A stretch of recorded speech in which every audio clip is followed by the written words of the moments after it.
चलिए आज के हमारा हिस्ट्री का जो लेक्चर है उसका हम स्वागत करते हैं। आज का हमारा टॉपिक है सामाजिक धार्मिक सुधार आंदोलन, जिसे हर साल क्वेश्चन आते हैं। हर साल आप लिख के देख लीजिए, आप उसमें मिला के देख लीजिए। अगर 66 बीपीएससी तक ना आया क्वेश्चन तो आप लेक्चर में देखेगा। हर साल सामाजिक धार्मिक सुधार आंदोलन से क्वेश्चन एक ना एक आते ही है, हर साल, एवरी ईयर। तो आज हम लोग स्टार्ट करते हैं इसके बारे में, सामाजिक धार्मिक सुधार आंदोलन। तो सामाजिक धार्मिक सुधार यानी कि क्या नव जागरण के पिता, नव जागरण के अग्रदूत किसे कहा जाता है? राजा राम मोहन राय को। इसके 3 लेक्चर आएंगे, शॉर्ट लेक्चर रहेंगे, आपके लिए बहुत अच्छा रहेगा, तो उसको आप पूरा देखिएगा, ठीक है। तो आज ये स्टार्ट करते हैं कि सामाजिक धार्मिक सुधार आंदोलन की शुरुआत क्यों होती है।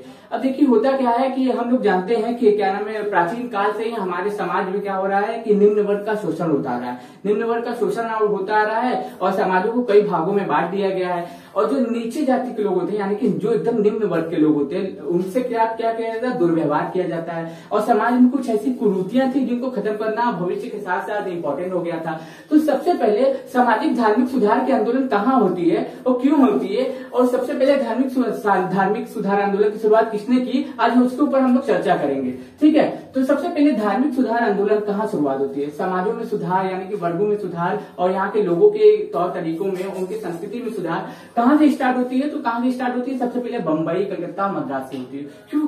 क्योंकि प्राचीन काल में मध्यकालीन भारत या फिर हम बोले कि क्या नाम है, आधुनिक भारत के समय में हम लोग क्या थी, हम लोगों की 3 प्रेसिडेंसी यानी कि अंग्रेजों की 3 प्रेसिडेंसी क्या थी? बम्बई थी, कलकत्ता थी, मद्रास थी।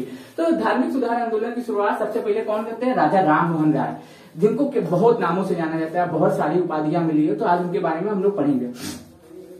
सबसे पहली बात, राजा राम मोहन राय का जन्म कब हुआ था? 1774 में हुआ था। 1833 में उनकी मृत्यु हो गई थी, ठीक। इन्हें क्या कहा जाता है? इन्हें नव जागरण का अग्रदूत कहा जाता है। क्वेश्चन पूछता है नव जागरण का अग्रदूत किसे कहा जाता है? तो किसे कहा जाता है? राजा राम मोहन राय को कहा जाता है। आधुनिक भारत के पिता कहा जाता है। आधुनिक भारत के पिता किसे कहा जाता है? आधुनिक भारत के पिता भी किसे कहा जाता है? राजा राम मोहन राय को कहा जाता है। इनका पहला ग्रंथ कौन सी भाषा में था? पूछता है राजा राम मोहन राय का प्रथम ग्रंथ किस भाषा में था? तो कौन सी भाषा में था? राजा राम मोहन राय का प्रथम ग्रंथ किस भाषा में था? फारसी भाषा में था। किस भाषा में था? फारसी भाषा में था। तोहफत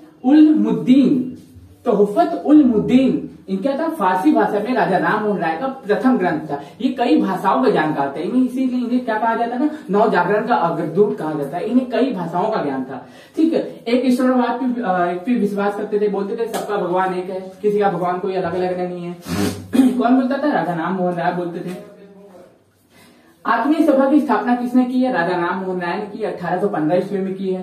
तो वेदांत सोसाइटी की स्थापना किसने की है? राजा राम मोहन राय ने की थी, 1816 ईस्वी में की थी। 1820 में इन्होंने प्रिंसेस ऑफ जेसस नामक एक पुस्तक लिखी, प्रिंसेस ऑफ जेसस नामक एक पुस्तक लिखी। किसने? राजा राम मोहन राय ने। और किसकी मदद से इन्होंने प्रकाशन किया? जॉन डिग्वी की मदद से 1823 में प्रयासों से इन्होंने इसको क्या किया था? इसको प्रकाशित किया था। जॉन डिग्वी की सहायता से 1823 में इन्होंने क्या किया था? इस पुस्तक को प्रकाशित किया था। लिखे कब थे? 1820 में। प्रिंसेस ऑफ जीसस नामक पुस्तक किसने लिखी है? क्वेश्चन यह बनेगा, तो कहेंगे राजा राम मोहन राय। आधुनिक भारत के पिता किसे कहेंगे? राजा राम मोहन राय। नव जागरण के अग्रदूत के किसे कहेंगे? राजा राम मोहन राय। इनका प्रथम फारसी ग्रंथ कौन सा था? तो क्या बोलेंगे? तोहफत उल मुद्दीन। और किस पे विश्वास करते थे? एक ईश्वरवाद पे विश्वास करते थे, याद रखिएगा। अब देखिए इन्होंने कुछ ऐसे भी समाज की स्थापना की है जिनसे हर साल क्वेश्चन आते हैं, ठीक है। तो ये सबसे पहली बात, 1828 में इनका एक महत्वपूर्ण एक समाज था जिन्होंने एक सोसाइटी की स्थापना की, या फिर एक बोल सकते हैं समाज की स्थापना की। उसका नाम क्या था? ब्रह्म समाज। पूछता है कि ब्रह्म समाज की स्थापना किसने की है? तो किसने की है? राजा राम मोहन राय ने। कब की है? 1828 में की है। किसके लिए की थी? हिंदू में हो रहे कुरीतियों में, हिंदू धर्म में हो रही कुरीतियों को सुधारने के लिए उन्होंने राजा राम मोहन राय ने ब्रह्म समाज की स्थापना की थी। कब की थी? 1828 ईस्वी में। 1825 में वेदांत कॉलेज की स्थापना की। अब देखिए ये वेदांत सोसाइटी 1816 और ये वेदांत कॉलेज है, तो कंफ्यूज मत होइएगा। देखिए वेदांत सोसाइटी 1816 और वेदांत कॉलेज कब है? 1825 में। अलग अलग है दोनों, याद रखिएगा। इनकी कुछ पत्रिकाएं भी थी, ठीक है, जो कौन कौन सी थी? संवाद कमेटी बांग्ला भाषा में, मेरतुल अखबार फारसी भाषा में, ब्रह्मकालीन मैगजीन इंग्लैंड में इन्होंने प्रकाशित की थी, याद रखिएगा। और सती प्रथा, ये तो मोस्ट इंपॉर्टेंट हो जाता है कि सती प्रथा पे प्रतिबंध लॉर्ड विलियम बेंटिक की मदद से। किसकी मदद से? लॉर्ड विलियम बेंटिक की मदद से 1829 में इन्होंने सती प्रथा का अंत किया था। और इनको अकबर द्वितीय ने क्या की थी, राजा की उपाधि दी थी। इनका नाम पहले मोहन राय था, इनको राजा की उपाधि कौन दिया था, अकबर द्वितीय। वही मुगल बादशाह जो नाकारा हो चुके थे, बर्बाद हो चुके थे, वही अकबर द्वितीय ने इनकी कुछ पेंशन की समस्या अटकी हुई थी, तो वहां से सॉल्व करा दिए थे इंग्लैंड जाके, तो इसीलिए इनको क्या दी थी, इनको राजा की उपाधि दे दिए थे। तो राजा एक थे नहीं, याद रखिएगा, ये राजा नहीं थे, ये क्या थे, समाज सुधारक थे, और इनको अकबर द्वितीय ने राजा की उपाधि दी थी, याद रखिएगा आप लोग।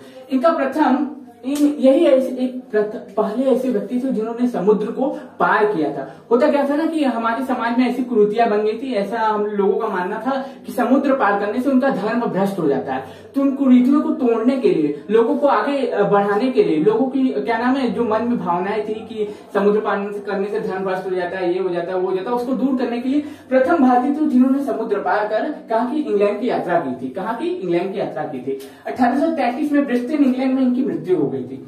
याद रखिएगा, 1833 में ब्रिस्टन इंग्लैंड में इनकी मृत्यु हो गई थी। अब जैसे इनका मृत्यु होता है, इसके बाद केशव चंद्र सेन जो रहते हैं, इनके अग्रदूत बनते हैं। फिर होता क्या है कि इन्होंने ब्रह्म समाज का विस्तार किया। इन्होंने क्या किया था, ब्रह्म समाज का विस्तार किया। इन्होंने ब्रह्म समाज का विस्तार किया। थोड़े ही समय बाद क्या होता क्या है कि ब्रह्म समाज दो भागों में टूट जाता है। एक होता है ब्रह्म समाज देवेंद्र नाथ ठाकुर वाला, एक होता है आदि ब्रह्म समाज केशव चंद्र सेन वाला। तो बोलता है केशव चंद्र सेन का ब्रह्म समाज, पूछता है कि आदि ब्रह्म समाज की स्थापना किसने की, तो केशव चंद्र सेन ने। ब्रह्म समाज के अग्रदूत कौन बने, राजा राम मोहन राय के बाद तो देवेंद्र नाथ ठाकुर बने। फिर उसके बाद बोलता है कि केशव चंद्र सेन बोलते थे समाज सुधारक है, और क्या कहते थे, बाल विवाह पे रोक लगाते थे। लेकिन ये क्या करते हैं, अपनी 12 साल वर्षीय पुत्री का विवाह क्या कर देते हैं, एक राजा से कर देते हैं। ये बोलते थे कि बाल विवाह पे रोक लगाना चाहिए, बाल विवाह को नहीं कराना चाहिए। लेकिन होता क्या है कि 12 वर्षीय इनकी पुत्री का विवाह ये खुद ही कर देते हैं।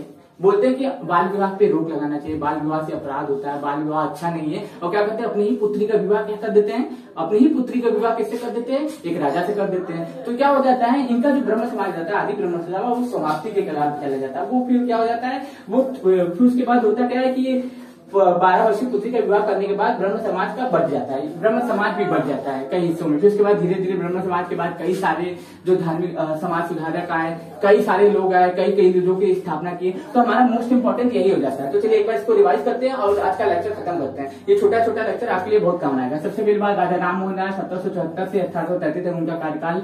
ठीक, नवजागरण के अग्रदूत, आधुनिक भारत को क्या, प्रथम ग्रंथ फारसी भाषा में तोहफतुल-उल-मुद्दीन अकबर, प्रथम फारसी ग्रंथ था तोहफत-उल-मुद्दीन। एक ईश्वरवाद पे विश्वास करते थे। 1815 में आत्मीय सभा की स्थापना की। 1816 में वेदांत सोसाइटी की स्थापना की। 1820 में प्रिंसेस ऑफ जेसस नामक पुस्तक लिखी। 1823 में जॉन डिवे की प्रयासों से इन्होंने उस पुस्तक को प्रकाशित किया। 1828 में इन्होंने ब्रह्म समाज की स्थापना की। किसने की, 1828 में ब्रह्म समाज की स्थापना की। क्यों की थी, हिंदू धर्म में हो रही कुरीतियों को सुधारने के लिए उन्होंने ब्रह्म समाज की स्थापना की थी। 1825 में वेदांत कॉलेज की स्थापना की। याद रखिएगा, वेदांत सोसाइटी 1816, वेदांत कॉलेज 1825। भारतीय पत्रिका के अग्रदूत कहे जाते हैं। इन्होंने कई भाषाओं में कई अखबार लिखे। इन्हें क्या कहा जाता था, इन्हें भारतीय पत्रिकाओं का अग्रदूत कहा जाता था। जैसे कि समाज कौमुदी बांग्ला भाषा में, मृत्यु अखबार फारसी भाषा में, ब्रह्मकालीन मैगजीन इंग्लैंड में इन्होंने पुस्तक लिखी।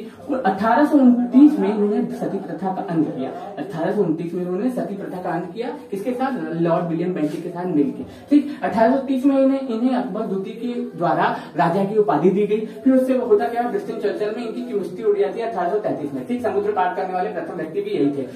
इनकी मृत्यु के बाद ब्रह्म समाज दो भागों में बढ़ जाता है। एक केशव चंद्र सेन का ब्रह्म समाज होता है, एक देवेंद्र नाथ ठाकुर का ब्रह्म समाज होता है। केशव चंद्र सेन जो क्या कहते थे, बाल विवाह के कट्टर विरोधी थे, लेकिन वे अपनी पुत्री का विवाह 12 वर्ष की पुत्री का विवाह एक राजा से कर बैठते हैं। इसलिए ब्रह्म समाज समाप्ति के कगार पे आ जाता है। तो अब मैं आशा करता हूँ ये वीडियो आपको पसंद आया होगा। अगर पसंद आएगा तो चैनल को लाइक करें, सब्सक्राइब करें और वीडियोस को पूरा देखें और हमारे चैनल को सब्सक्राइब जरूर से करें। धन्यवाद।